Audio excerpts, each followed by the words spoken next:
Il y a la permanence de l'appartenance. En réalité, un chrétien baptisé qui décède ne cesse pas d'être membre de l'Église.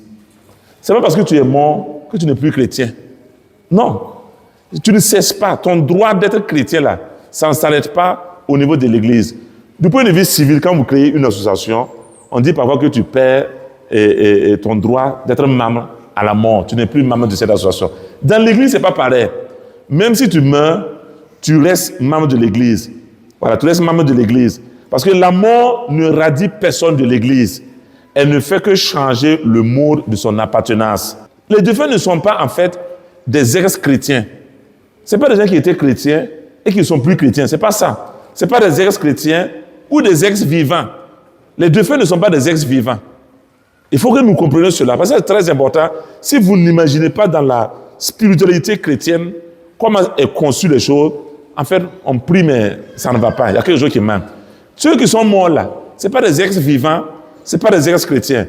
Ils sont des membres vivants du corps du Christ. Et à ce titre, ils peuvent toujours bénéficier des prières de l'Église tout entière, qui agit comme un seul organisme spirituel. Donc, c'est la même famille et il peut bénéficier des prières des uns et des autres. Donc, les vivants peuvent prier encore pour les morts. Ceux qui sont au ciel peuvent prier pour les vivants, pour les morts, etc. Parce que nous constituons une famille, mais en 3 entités, en 3 états. Et ce qui est intéressant, tout cela, nous les voyons au niveau de l'Eucharistie, la messe. Quand on célèbre la messe, on convoque les morts. Quand on célèbre la messe, on convoque les saints. Quand on fait la messe, on convoque les vivants. Tout le monde. Donc, la mort pour qui nous prions ne sont simplement pas remémorés lors de la messe. Ils sont là présents. Chaque fidèle qui assiste à la liturgie, à la messe, amène spirituellement avec lui les défunts de sa famille pour qu'ils participent en ce lieu et en cet instant à la grâce du sacrifice eucharistique. Donc, quand nous faisons la messe là, vous venez aussi avec vos parents défunts. Vous venez avec vos amis défunts, vos connaissances, et nous prions ensemble pour ces défunts. Je vais vous donner un exemple concret.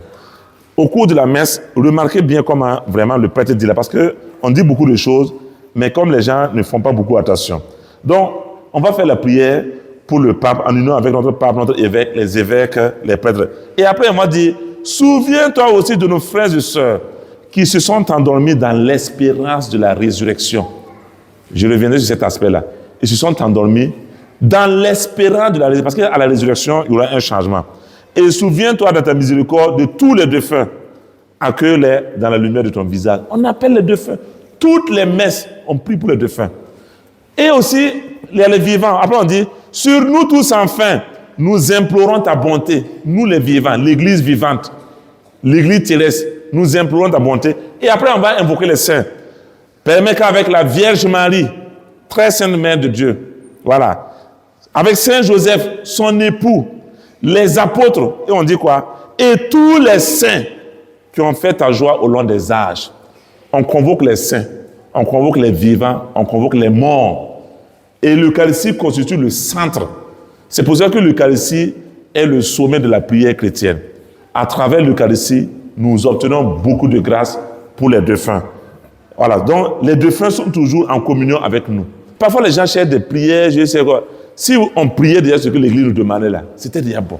Vous savez que normalement, dans la prière du soir, on prie pour les défunts. Ceux qui font la prière du soir à Morée là, remarquez qu'on prie pour les défunts. Normalement, avant de dormir, on doit prier pour les défunts du jour. C'est une kibe ou non. On prie pour les défunts. Donc, à tout moment dans la prière chrétienne, on appelle les défunts et on prie pour eux.